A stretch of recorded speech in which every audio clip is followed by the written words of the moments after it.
Every single time you introduced the idea of the Leafs having 7D, I was like, that's stupid. And within 90 seconds, I'm like, damn it, they should do it.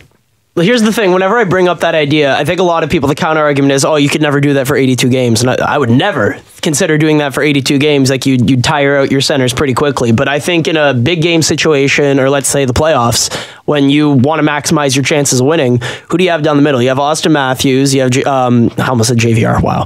You have John Tavares, and you have Nazem Kadri. And let me just throw in there, you've got Patrick Marleau, who's played center. You've got William Nylander, who can. Mitch Marner, who did up until the NHL level. Like, you got a team full of guys that can. And Mitch Marner, he didn't play it in... He wasn't... did he play in junior? In his last year, he was supposed to. He played for about 2 weeks. They put him back on the wing because it wasn't working out. So, but you've got other options. Let's say you need someone for a shift.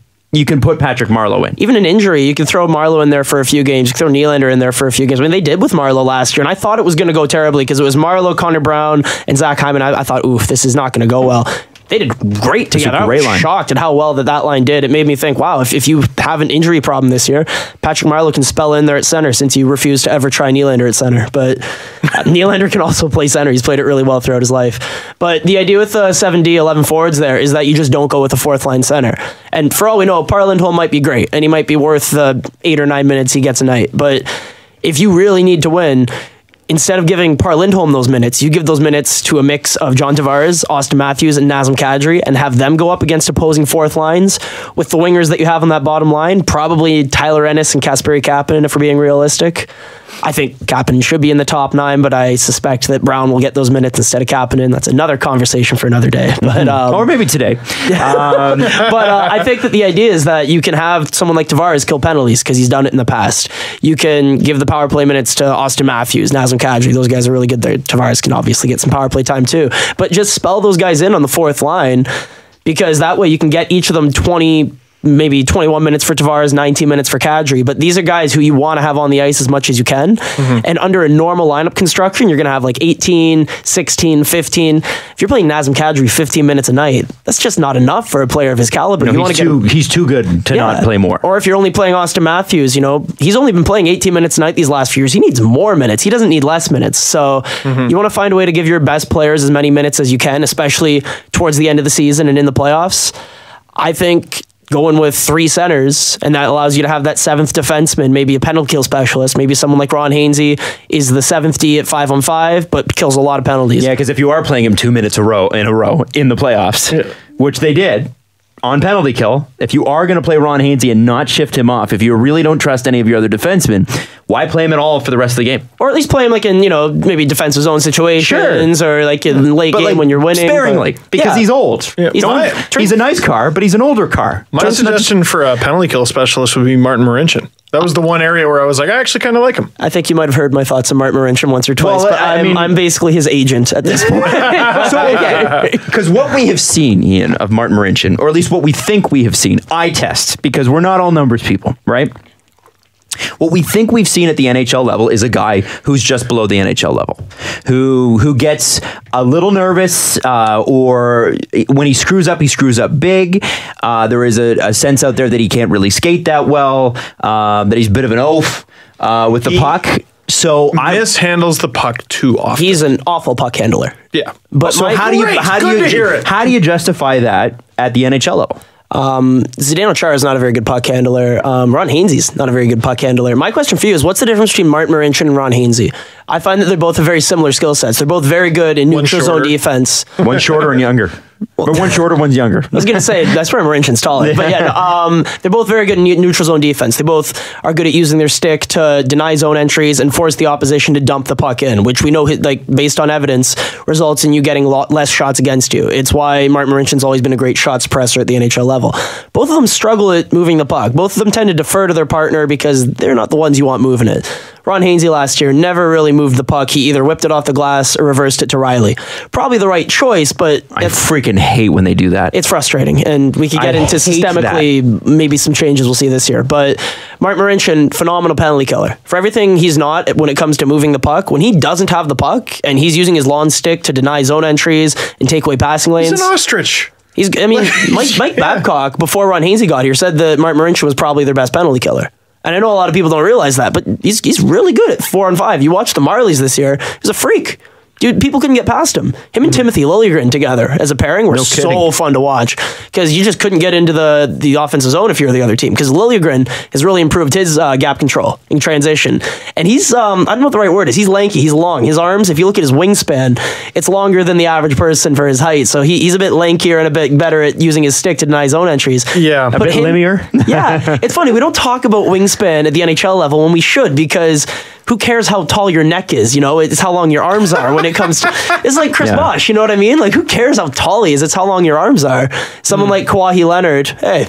There you go, Toronto transition. Yeah. He's what, 6'7"? Kawhi. Before you get Kawhi, sorry, Kawhi Leonard. Sorry, Kawhi Leonard. 6'7", I think, but his arms are 7'3" long. That's why he's able to guard bigs. Have you seen the picture of his hands? He's like he's got Shaq hands. He's got these massive hands. It's so funny. So it's crazy. Back to what I was saying about gap control. So Timothy Liljegren, Martin Marincin were excellent at denying zone entries. Marincin would always step up on a player, force them to dump it in.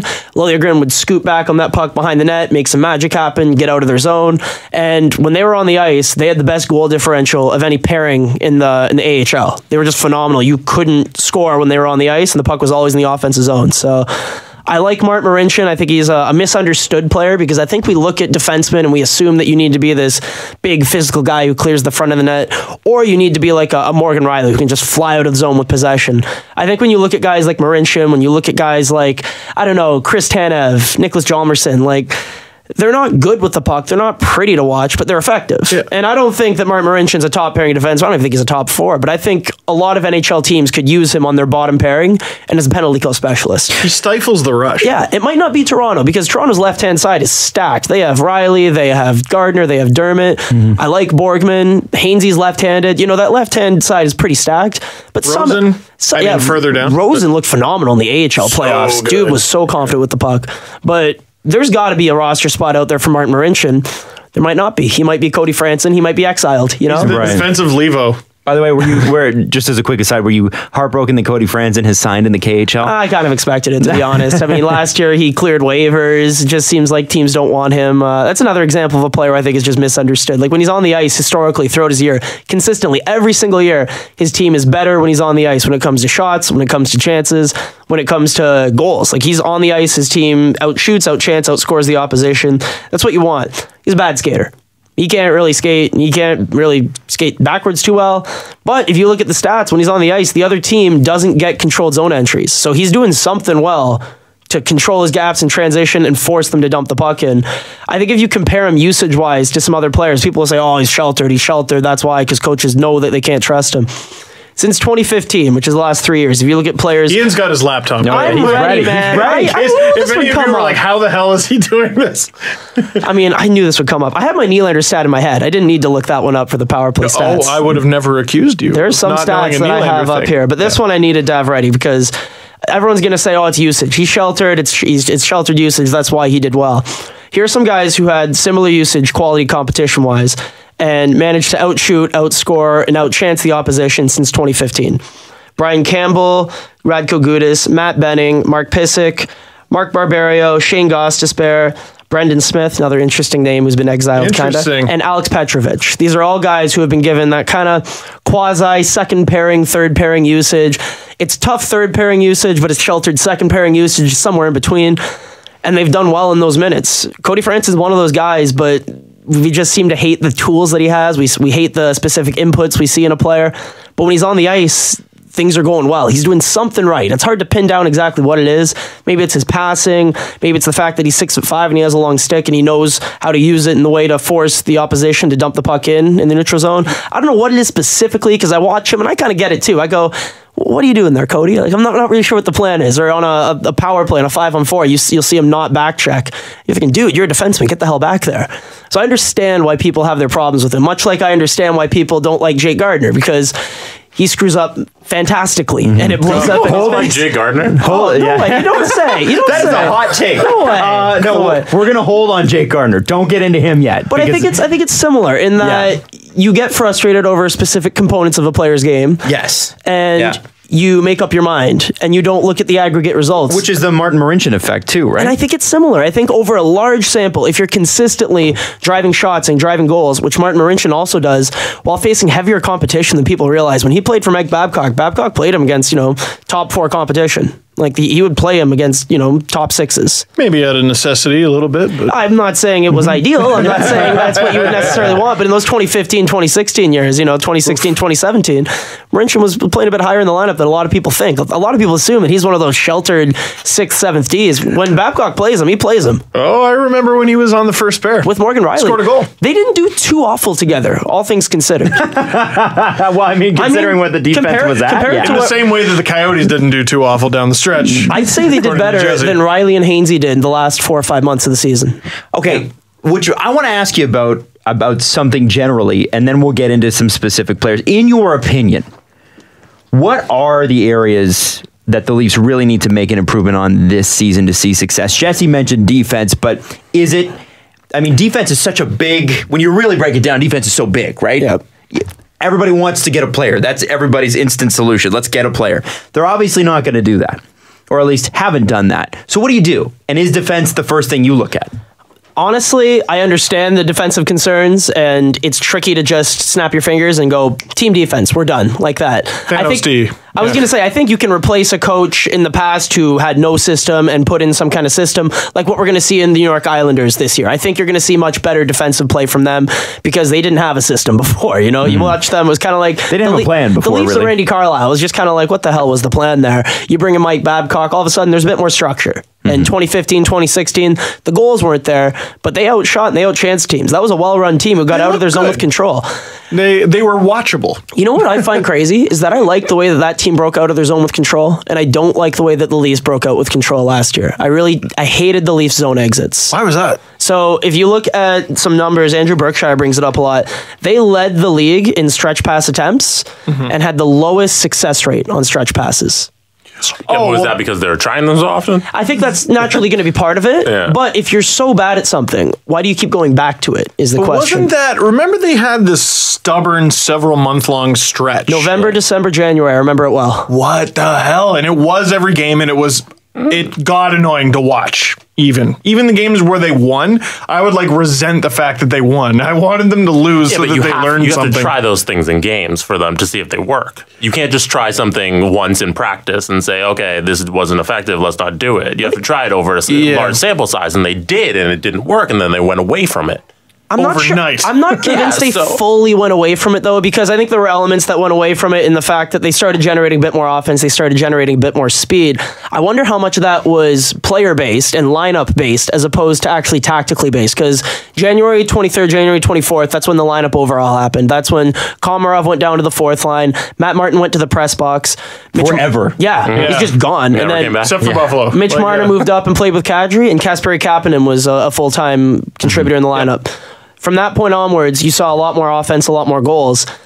And the team looked like the team that we had known from the season before, too, right? But I don't think they looked like the team from October. The team from October, I will admit, was a bit of a defensive train wreck, but they were flying out of the zone with speed. It was great to watch. And you had Nylander circling back in the zone to pick up a puck and then go up the ice on a 3-on-3. And, you have Matthews, Nylander with the puck in transition. Caught teams off guard. They can do things. They can do things with speed.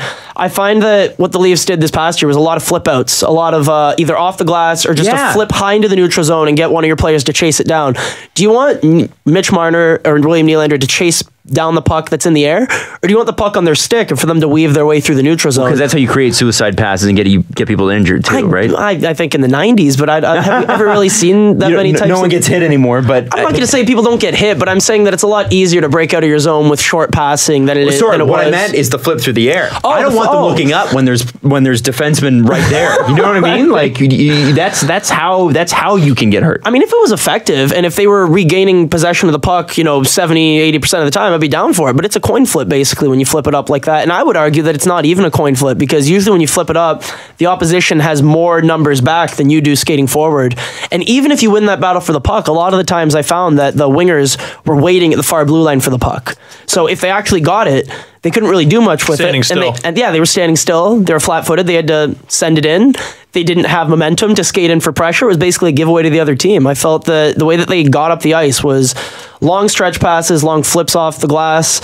Even Jake Gardiner, who got out of the zone with control at a high rate for this team, didn't get out of the zone well relative to the league, and I think it was because of the types of breakouts they were going for. They were going for those home run stretch passes, and they weren't very effective, like I said. Any particular reason?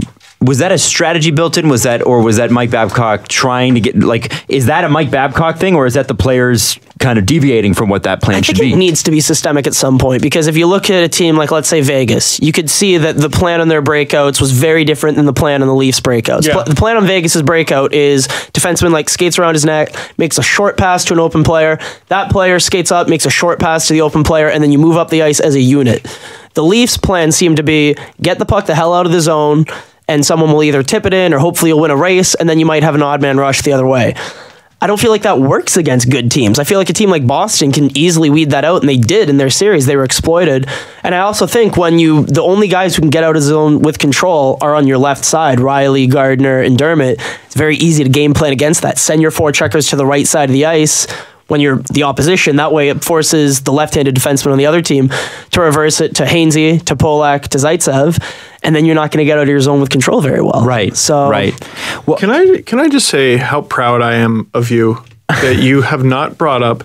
You have not even mentioned Travis Dermott once. It's been really hard, man. And I just this whole conversation, I'm like, here it is, here it comes, nothing. So where does he play into all this? I love him so much. So here we go. Travis Dermott, you might have seen him play once or twice last year. The dude can... good old number 3. Yeah, number 3 for 2 games? And then he was something like that, number 23 for the rest of the time. I've always wanted to get a Dermott jersey, but I'm not sure if he's going to change his number now, because if he's a full-time member of the team, that's when the players were allowed to choose their jersey number. I think a few guys might do that because you're allowed to have a high number now. For some reason, the highest number last year, 55, Borgman, rookie. Explain that one, Lou. Was there one between him and Gardner, or was 51 the next closest? I don't remember. Not that I can remember. But yeah. And I bet you he didn't even like that one either. I bet you he was strongly against that. And you're 55. Yeah. I mean, how fun would it have been to see Mitch Marner be 93? Because Gilmore gave him permission. He might be. Yeah, but he can't. No, he can't because it's retired now. Yeah. That was the reason it's they couldn't officially actually retired. Okay, all right. Be 94. They haven't retired Berezans. That's right. Yeah. Not yet. Jonas Hoagland. Number 20, I think. No, he was I don't know what he was. Yeah. No. But yeah, let's dive in on Travis Dermott. Okay, all right. Where is Travis Dermott? He's interesting because you are so stacked on the left side, like you mentioned. And people have said, oh, well, Travis Dermott was the left-handed guy behind Riley and Gardner, so of course he got favorable matchups, which I don't think is necessarily the case. He did. When you look at quality of competition, he was in the bottom, let's say, the bottom 20th percentile of the league, maybe even bottom 15th percentile. But I think the bigger aspect for me is looking at who his most common partner was. It was Roman Polak. And any research you look at will tell you that quality of line mates is more important than the quality of your competition. And it makes sense I did not know that. That's very interesting. I believe it. When you think about it, it makes sense. Let's say I play a game right now and Steve's my partner. Steve, we're playing ESHL. You're right D, I'm left D. He's going to be my partner for 100% of those shifts. Now, let's say that there's line changing in this game and it's like a real hockey game. Yeah. So we're partners for 100% of that game. We might face first lines 40% of the time. We might face second lines 30% of the time. Third lines 20% of the time. Fourth lines 10% of the time. There's variance there. There's change. You're always my partner. You're always going to be there impacting my results, whereas the opposition is changing throughout the course of the game and throughout the course of the season, and that's naturally going to level out a little bit.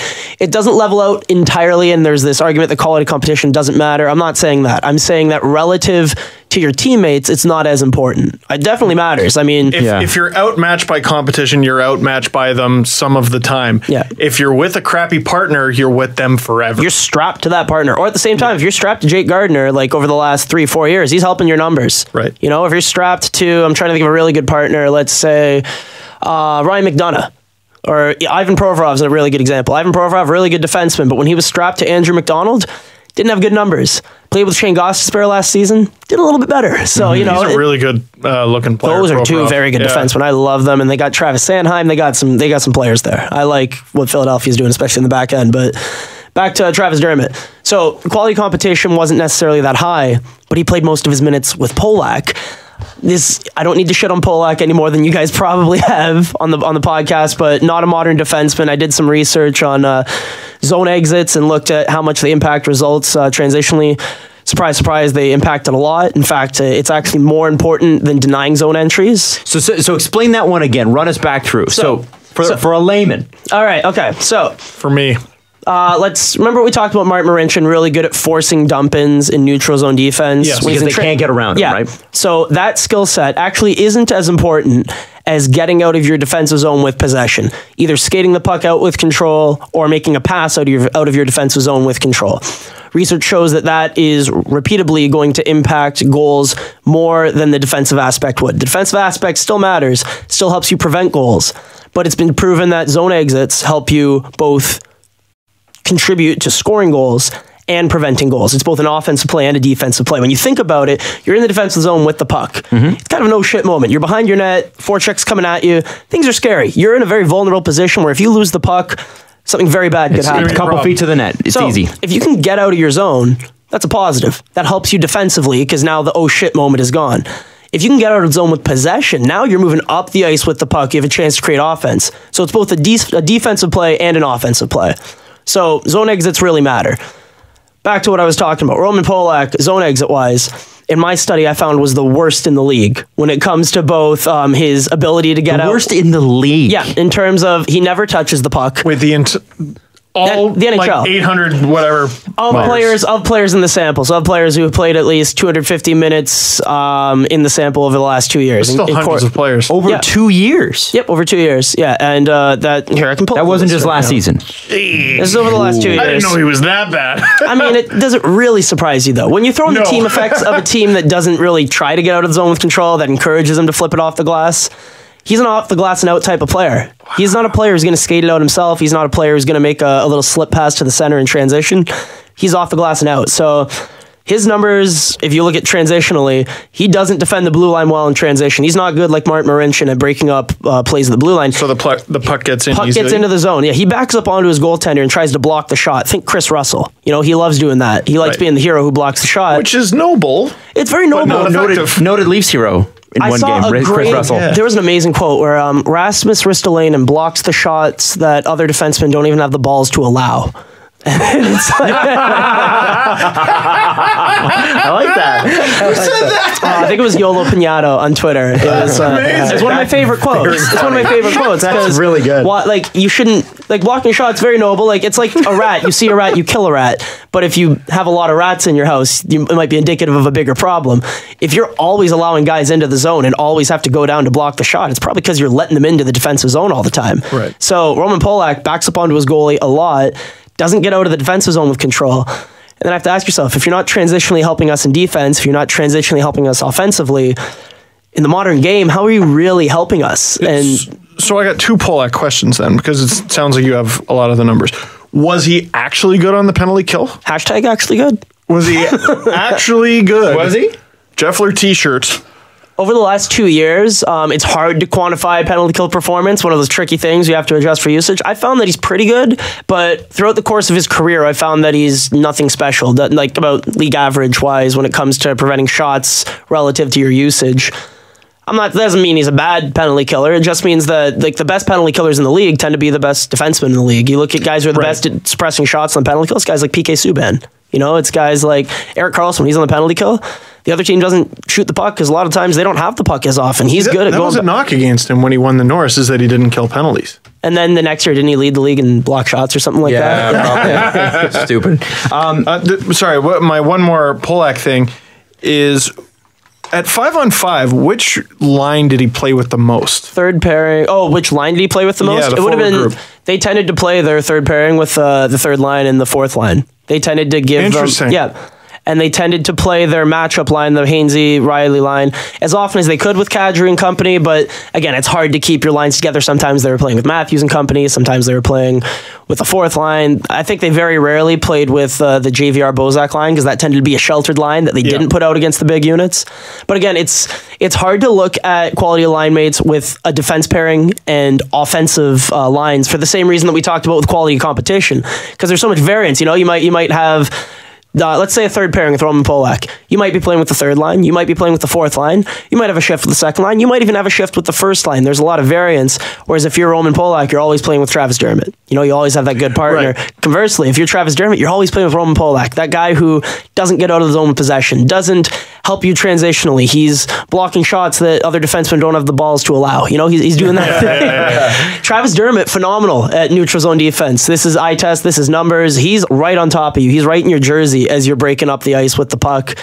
He's not afraid to step up on someone in transition because he has the edge work to turn and stay with you. He doesn't get beat very often. Really good skater. And when he does, he can usually make up for it. And I used to have this problem with Riley because I found that Riley wasn't very aggressive in transition. And I'm like, dude, just step up on them. If you get beat, you can catch them because you're a fast skater. And Jake Gardner actually does that a lot too. Yeah. You see a lot of broken up plays right at that red dot before the blue line. Jesse, you look like you were going to say something there. Yeah, why did Roman Polak play 17 minutes a night in 54 games if he's not good?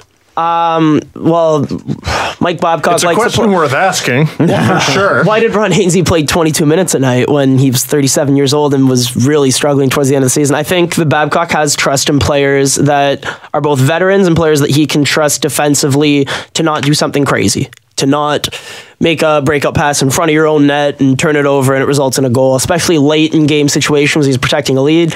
Turned to Hainsey a lot, turned to Polak a lot, turned to Zaitsev a lot. So those things, aren't they beneficial? Wouldn't you agree?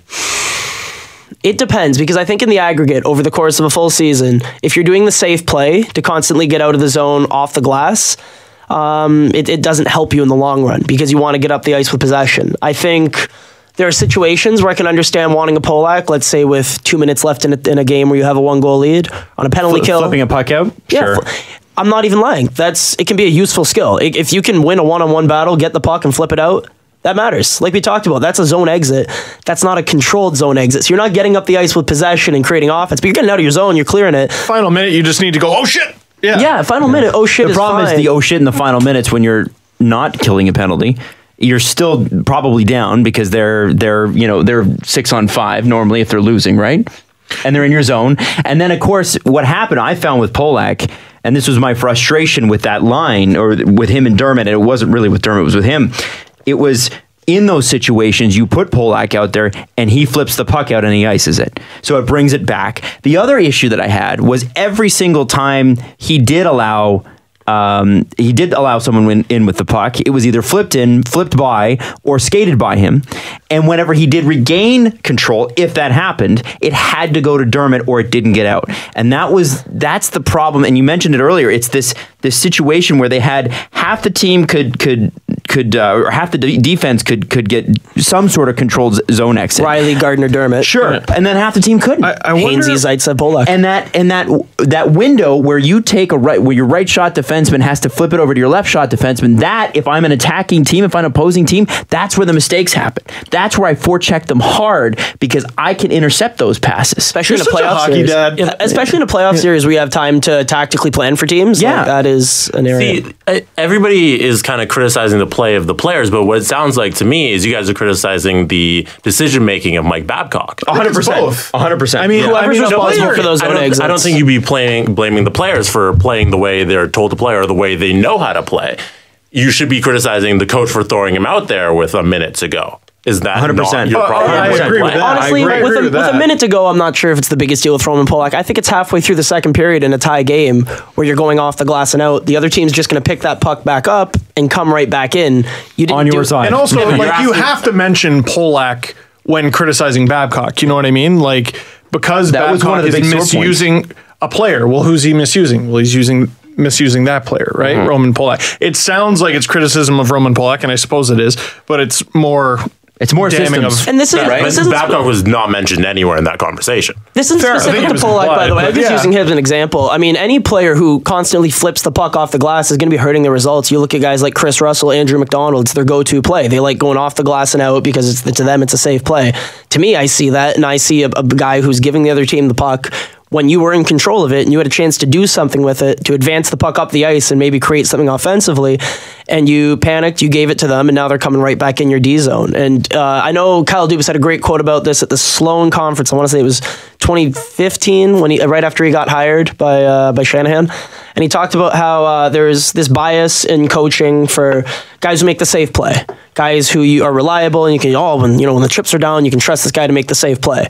And if you're always going off the glass and out, if you're always making the safe play, you're going to spend most of your time in the defensive end, and that's not where you want to play. You want to play in the offensive end. Go. I wonder if this is another way of putting it. I look at guys like Dermott and Gardner and Riley in particular, at least when it came to the Leafs.